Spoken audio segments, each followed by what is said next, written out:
አዶናይ ግን እንዲህ ይላል። ያችን ቀን ፈጽሞ አልረሳትም። ስልኬን አንስቼ ለትላንት ወዳጆቼ ስደውል የጥሪው ድምፅ ብቻውን ሲጮህ ዋለ። ስልኩን የሚያነሳልኝ አጣሁ።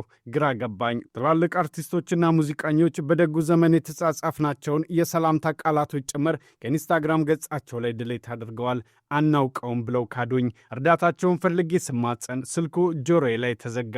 በዚያ አስከፊ ወቅት ባለጌ ነው፣ ጋጠ ወጥ ነው፣ ልጆቻችንን ያበላሻል ብለው ከዘመቱብኝ ታዋቂ ግለሰቦች ጋር የቀድሞ ወዳጆቼም አብረው ተሰልፈው አየኋቸው። ወድቋል፣ ዳግም አይነሳም ብለው የቀብር አፈሬን ሊያለብሱኝ ሲጣደፉ ተመለከትኩ። ከቪዲዮ ላይ በተቆረጠች አንዲት ቃል አጋጣሚን ሲጠብቁ የነበሩ ጠላቶቼ ሁሉ የጥላቻ ሽጉጣቸውን አንስተው ተኮሱብኝ። ከዛ በፊት ሲያደንቁኝና እንደ ወዳጅ ቀርበው ሲያወሩኝ የነበሩ ታዋቂ ሰዎች የወደቅኩ መስሏቸው በሕዝብ ተጠልቷል፣ አብቅቶለታል ብለው ከኔ ጋር መልእክት መለዋወጣቸውን እንዳጸያፊ ተግባር ቆጥረውት ሚሴጆቻቸውን ሁሉ አጠፉ።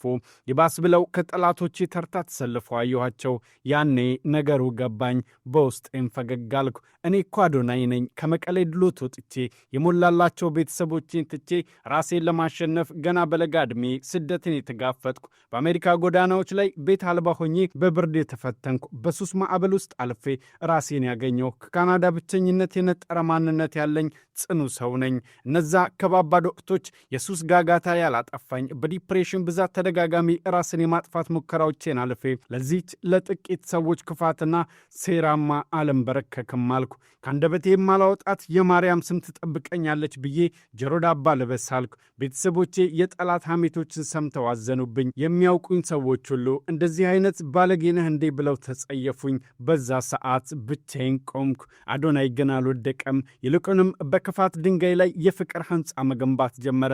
ወደ ኢትዮጵያ መጥቶ ማኅበራዊ ሚዲያን ለበጎ ዓላማ በመጠቀም ቁጥር ስፍር የሌላቸው በጎ ተግባራትንም አከናወነ። አዶናይ እነዚያ የጎዳና ልጆች ዲቻ ቦይስ ብሎ ባያነሳቸው ኖሮ ምናልባትም ዛሬም ድረስ ጎዳና ላይ ብርድና ዝናብ ይፈራረቅባቸው፣ ተስፋ ቢስነትም ነጋቸውን ይበላው ነበር። እሱ ግን ዘመናዊ የሊስትሮ ሥራ አስጀምሮ የራሳቸው ጌታ አደረጋቸው።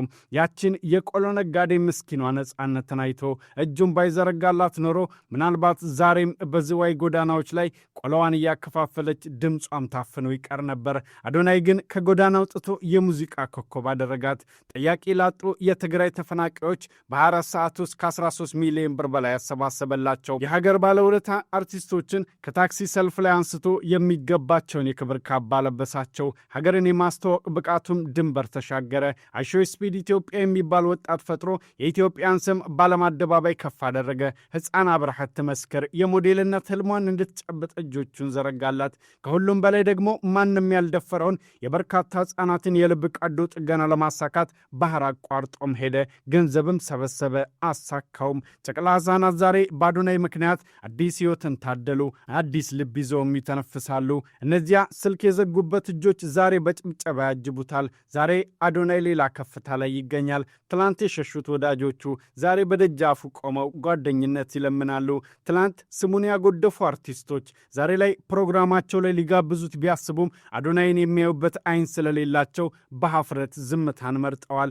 እሱ ግን ሁሉንም በይቅርታ አልፎ የአሸናፊነት ካባን ደርቧል። የኢትዮጵያ ሕዝብ ለአዶናይ ያለው ፍቅር ከቃላት በላይ ነው። ከልጅ እስከ አዋቂ ይወዱታል። አዶናይ ሲነሳ ሕዝቡ የእኛ ልጅ ይለዋል።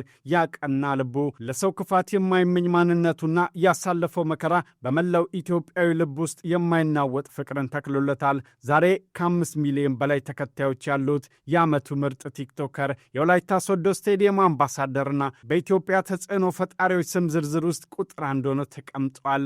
አዶናይ ከመቃብሩ አፈር ላይ ተነስቶ የትውልዱን ልብ የገዛ የጥንካሬ ምልክት ሆኗል።